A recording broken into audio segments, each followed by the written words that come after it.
March 24, 1945. The sky above the Pacific stretched endlessly blue, broken only by the white contrails of aircraft climbing toward the stratosphere. Below, the waters of the East China Sea churned dark and cold, indifferent to the metal machines that screamed above it. In the cockpit of a P-51 Mustang, painted with distinctive crimson tail markings, Captain Roscoe Brown checked his instruments one final time. The engine hummed with mechanical certainty. The gun switches were armed. Ahead, somewhere in that vast emptiness between sea and sky, Japanese fighters were rising to meet the bomber formation he and his squadron had sworn to protect. The radio crackled.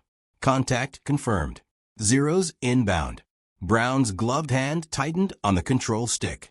The young Negro pilot from New York had flown thousands of miles to prove a point that should never have needed proving. Today, above these foreign waters, that proof would be written in fire and falling metal. The Imperial Japanese Navy had spent years perfecting the art of aerial combat. Their pilots had cut their teeth over China, their Mitsubishi Zeros dominating the skies through superior maneuverability and ruthless training. When word reached Japanese command posts that American bomber formations would be escorted by Negro pilots, the reaction was predictable. Intelligence officers scoffed. Squadron leaders laughed openly. The idea that black Americans, viewed by both Axis and Allied propaganda as inferior, could master the complexities of modern air warfare seemed absurd to men raised on notions of racial hierarchy and martial superiority. The Japanese had studied American segregation policies. They knew Negro soldiers were relegated to support roles, kept from combat positions, distrusted by their own military establishment. One intercepted communication from a Japanese air commander referred to the red-tailed fighters as colored toys, a dismissive phrase that spread through radio chatter and briefing rooms. The Zeros would sweep them from the sky like insects. The bombers would burn. It would be, they assured themselves, routine. But the men of the 332nd Fighter Group were anything but routine. They were the Tuskegee Airmen, forged in the crucible of American contradiction. Trained at a segregated base in Alabama, denied service in white establishments, subjected to hatred and suspicion even as they prepared to fight for their country's freedoms. They had learned to channel rage into precision. Every flight was an examination. Every mission a test administered by a nation that doubted their humanity. They flew not just against the enemy abroad, but against the crushing weight of prejudice at home. The red paint on their tails was no accident. It was visibility. It was defiance. It was a marker that said, "We are here, we are capable, and you will see us coming." In training, they had logged more flight hours than most white squadrons, pushed harder by instructors who knew any failure would be used as evidence of inferiority. They studied aircraft recognition until they could identify silhouettes in their sleep. They practiced formation flying until their Mustangs moved as one organism. And they embraced a doctrine that set them apart from other escort groups. They never abandoned the bombers. Not for glory kills. Not for personal A status. The mission was protection. The mission was everything. The historical record is unambiguous. Between June 1944 and April 1945, the Tuskegee Airmen flew over 15,000 sorties. They escorted heavy bombers deep into Nazi Germany and across the Pacific Theater. Of the bombers under their protection, they lost only 25 to enemy fighters, the lowest loss record of any escort group in the war. The statistics alone defied the racist assumptions that had nearly prevented their existence. But numbers tell only part of the story. The other part is written in mission reports in the terse language of combat. Engaged 6 enemy fighters. Destroyed 4. Remaining 2 broke off engagement. In the debriefings of white bomber crews who returned to base alive, who reluctantly admitted they had requested the red tails specifically, who wrote letters home describing the colored pilots who saved their lives with a skill that shattered every assumption they'd carried into the war. On that March morning in 1945, the engagement unfolded with brutal swiftness.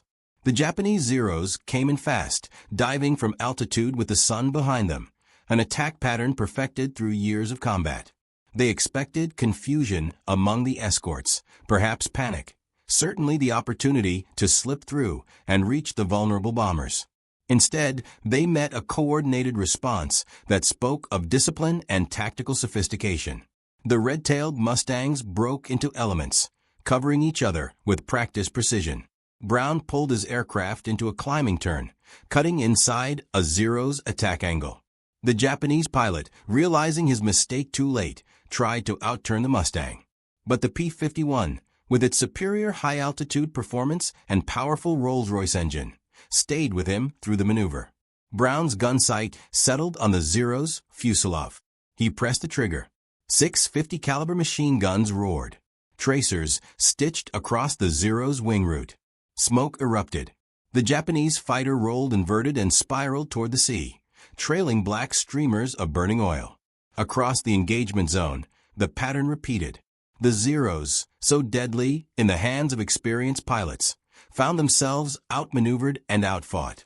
Lieutenant Charles Brantley locked onto a Zero, attempting to position behind a struggling B-29. The Japanese pilot executed a snap roll, a defensive maneuver meant to throw off pursuit. Brantley anticipated it, adjusting his angle before the Zero completed the roll. Another burst. Another kill. The Zero tumbled like a broken bird, its pilot slumped in the cockpit or already dead.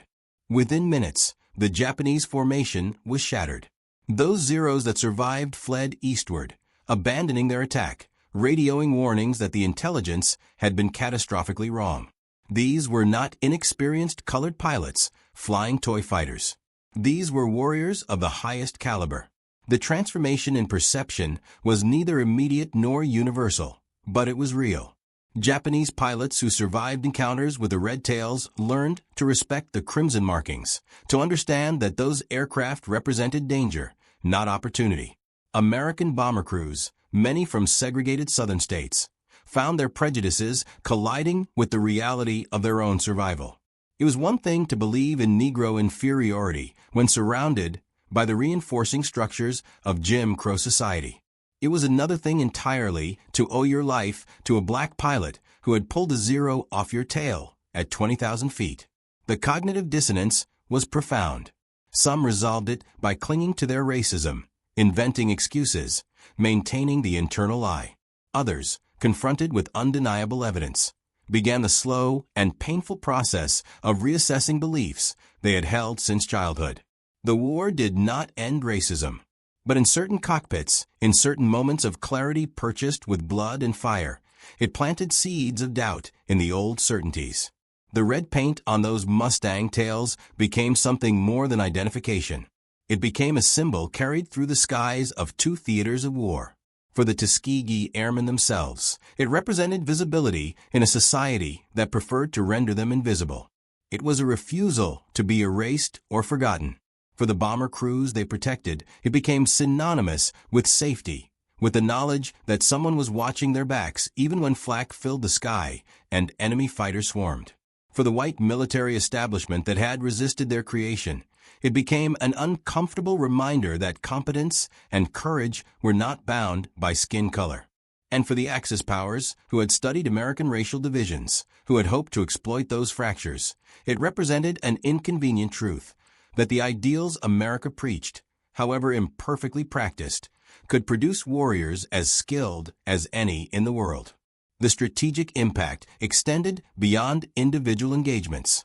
Every successful mission flown by the 332nd Fighter Group undermined the ideological foundations of Axis racial theory.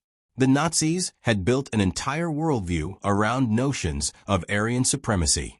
The Japanese had constructed their Greater East Asia co-prosperity sphere on assumptions of inherent cultural and racial superiority. Both faced an allied force that, despite its own profound racial injustices, was slowly demonstrating that a diverse military could function at the highest levels of effectiveness. The irony was not lost on anyone paying attention. America preached democracy and equality while practicing segregation and discrimination. Yet the very men denied full citizenship at home were proving indispensable to victory abroad. The contradiction was glaring, and it would help fuel the civil rights movement that emerged in the war's aftermath. By war's end, the Tuskegee Airmen had compiled a record that spoke for itself. 150 distinguished flying crosses, 8 Purple Hearts, 14 Bronze Stars, and a collective reputation that transcended the barriers meant to contain them. 3 of their pilots were shot down and killed by enemy fire. Others spent months in prisoner-of-war camps, where they faced additional brutality because of their race. Yet the squadron never wavered in its mission, never abandoned a bomber to chase personal glory, never gave the critics the failure they expected and perhaps, in some dark corners, hoped for. They had understood from the beginning that they flew not just for themselves, but for every Negro in America who had been told what they could not do, what they were not capable of becoming. The waters of the Pacific swallowed the wreckage of the Zeros shot down on that March day. The sea keeps no record of who was right and who was wrong, who mocked and who proved worthy. But history keeps that record. In archives and museums, in mission logs and fading photographs, the truth persists. The Japanese commanders who dismissed the Red Tails as inferior learned their error at altitude, in the split second between recognizing danger and feeling bullets tear through metal and flesh. The mockery died in flames above the water, consumed by the same fire that proved what should have been obvious all along, that courage, skill, and determination recognize no color line. The legacy of the Tuskegee Airmen extends far beyond their combat record. Exemplary as it was, they demonstrated that the barriers limiting Negro Americans were artificial constructs, maintained by prejudice rather than justified by reality. They proved that when given equal training, equal equipment, and equal opportunity, black pilots could not merely match, but exceed the performance of their white counterparts. They did this under conditions of extraordinary pressure, knowing that any failure would be attributed not to individual shortcoming, but to racial inferiority. That they succeeded so completely that they compiled a record unmatched by any other escort group stands as testament to their skill and determination. But it also stands as an indictment of the system that nearly prevented their existence, that wasted talent and potential in service of maintaining racial hierarchy. There is a poetic justice in the fact that men denied basic freedoms at home became defenders of freedom abroad. That pilots who could not eat in certain restaurants or sleep in certain hotels climbed into the sky and protected the lives of men who would not have welcomed them as neighbors. They fought not just against fascism and militarism, but against the lie that some humans are inherently lesser than others. Every Zero they shot down was a refutation of that lie. Every bomber they brought home safe was evidence against it. The red paint on their tails marked them as different, yes, but ultimately it marked them as excellent. It became a badge of honor, a symbol recognized and respected even by enemies who had initially dismissed them. The sky above the Pacific is empty now, the contrails long since dissolved, the roar of engines faded into history. But the truth established in those high altitudes endures.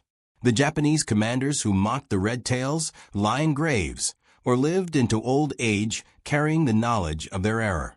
The Tuskegee Airmen, those who survived the war, returned to an America still divided, still resistant to granting them full equality. They had won the war in the skies. The war for justice at home would take longer, but they had proven something essential, that excellence cannot be confined by prejudice, that skill transcends the categories we construct to separate ourselves from one another. In the end, ability is its own argument, more powerful than any rhetoric. The red-tailed Mustangs flew into history carrying a message written not in words, but in action, that democracy, however imperfectly practiced, contains within it the possibility of its own perfection. That the ideals enshrined in founding documents, denied to so many for so long, can be claimed and embodied by those who were meant to be excluded from them. The Tuskegee Airmen did not wait for permission to be excellent. They seized the opportunity, however grudgingly given, and transformed it into something undeniable. They flew with the weight of history on their shoulders and the eyes of a doubting nation upon them. And they did not falter. Above the waters of the Pacific and the fields of Europe, In the thin cold air, where only the skilled and brave can survive, they wrote their answer to every insult, every doubt, every racist assumption. They wrote it in the wreckage of enemy fighters falling into the sea. They wrote it in the lives of bomber crews who made it home. They wrote it in red paint on the tails of Mustangs, visible for miles, unmistakable, unforgettable. We are here. We are capable, and we will not be denied.